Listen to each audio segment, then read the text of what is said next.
ಕೆಲವೊಂದು ಸಲ ಹೆಂಗಾಗ್ಬಿಡ್ತೈತೆ ಅಂತಂದ್ರೆ ಮನೆ ಕಟ್ಸೋದಕ್ಕಿಂತ ಮನೆಗೆ ಎಷ್ಟು ಕ್ವಾಂಟಿಟಿ ಮಟೀರಿಯಲ್ ತರಿಸ್ಬೇಕು ಅನ್ನೋದು ದೊಡ್ಡ ಹೈರಾಣ ಆಗ್ಬಿಟ್ಟಿರ್ತೈತಿ.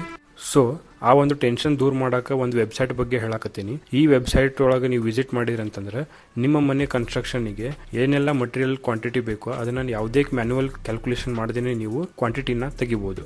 ಈ ಒಂದು ವಿಡಿಯೋದಾಗ ಜಸ್ಟ್ ನಾನು ಒಂದು ಗೋಡಿ ಕಟ್ಟಕ್ಕೆ ಎಷ್ಟು ಇಟ್ಟಂಗಿ ಬೇಕಲ್ಲ ಅದರ ಕ್ಯಾಲ್ಕುಲೇಷನ್ ಎಕ್ಸಾಂಪಲ್ ತೋರ್ಸಕತ್ತೀನಿ. ಸೊ ನಿಮ್ಮ ಮೊಬೈಲ್ ಒಳಗೆ ಈ ಒಂದು ವೆಬ್ಸೈಟ್ ಒಳಗೆ ಬರ್ರಿ. ಇಲ್ಲಿ ಬಂದು ನೀವು ನಿಮ್ಮ ಗೋಡೆಯ ಲೆಂತ್ ಮತ್ತು ಹೈಟ್ನ ಟೈಪ್ ಮಾಡಿರಿ. ಅದಾದ ನಂತರ ವಾಲ್ ಥಿಕ್ನೆಸ್ ಇದ್ದಲ್ಲಿ 4.5 ಇಂಚ್ ವಾಲ್ ಕಟ್ಟಕತ್ತೀರಂತಂದ್ರೆ 10 ಸೆಂಟಿಮೀಟರ್ ಸೆಲೆಕ್ಟ್ ಮಾಡಿರಿ.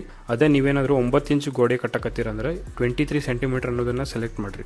ಮತ್ತು ರೇಷಿಯೋ ಇದ್ದಲ್ಲಿ ಸಿಮೆಂಟ್ ಟು ಮಾರ್ಟರ್ ರೇಷಿಯೋ ಎಷ್ಟು 1:4 ಅಥವಾ 1:5 ಸೆಲೆಕ್ಟ್ ಮಾಡಿರಿ. ಸೈಜ್ ಆಫ್ ಬ್ರಿಕ್ ಇದ್ದಲ್ಲಿ ನೀವೇನು ಸ್ಯಾಂಪಲ್ ತಂದಿರ್ತೀರಲ್ಲ ಆ ಒಂದು ಸ್ಯಾಂಪಲ್ನ ಸೈಜಸ್ನ ನೀವು ಸೆಂಟಿಮೀಟರ್ ಒಳಗೆ ಕ್ಯಾಲ್ಕುಲೇಷನ್ ಮಾಡಿ ಹಾಕಿರಿ.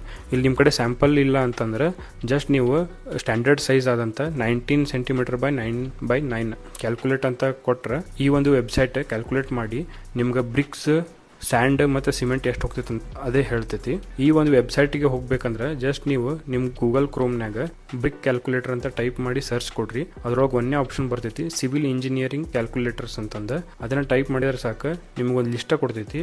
ಅದ್ರೊಳಗೆ ನೀವು ಯಾವ ಒಂದು ಮಟೀರಿಯಲ್ ಬಗ್ಗೆ ಕ್ಯಾಲ್ಕುಲೇಷನ್ ಮಾಡ್ಬೇಕಂತಿದ್ರಲ್ಲ ಅದನ್ನು ಸೆಲೆಕ್ಟ್ ಮಾಡಿ ಅದು ಕೊಡೋತಕ್ಕಂಥ ಗೈಡ್ಲೈನ್ಸ್ನ ಫುಲ್ಫಿಲ್ ಮಾಡಿದ್ರೆ ಸಾಕು ನಿಮ್ಮ ಮಟೀರಿಯಲ್ ಕ್ವಾಂಟಿಟಿ ರೆಡಿ. ಇದೇ ರೀತಿ ಕನ್ಸ್ಟ್ರಕ್ಷನ್ ನಾಲೆಜ್ಗಳಿಗಾಗಿ ನಮ್ಮ ಪೇಜನ್ನು ವಿಸಿಟ್ ಮಾಡಿ ಮತ್ತು ಫಾಲೋ ಮಾಡಿ. Thank you.